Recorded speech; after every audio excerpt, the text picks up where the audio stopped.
4வது மூச்சு அல்லாண்டு உள்வாங்கிறது.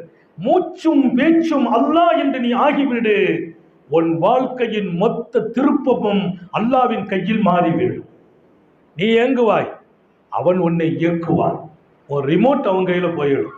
இன்னும் ஒரு செய்தியை நான் படித்தேன், அவன் நினைவில் நீங்கள் வாழ்ந்து விடுங்கள், உங்களை அவன் தன் நினைவில் வைத்துக் கொள்வான். அல்லாஹ்வுடைய நினைவுக்குள்ள நம்ம போயிட்டோம்னா நம்ம லைஃப் எப்படி இருக்கும்? ரசிக்க வேண்டுமே அன்பர்களே. அவனை மறப்பது எப்படி நியாயம் என்று கேட்கிறேன், ஆரோக்கியம் என்று கேட்கிறேன். எனக்கென்று ஒரு பார்வை உண்டா? இல்லை. எனக்கு பேர் அதம், இல்லாமை. மனிதன் இல்லாமையில் இருந்து வந்தவன்.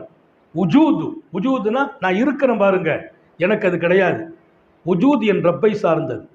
அவன் இருப்பவன், நான் இல்லாமை. என்னை இருக்க வைத்தான்.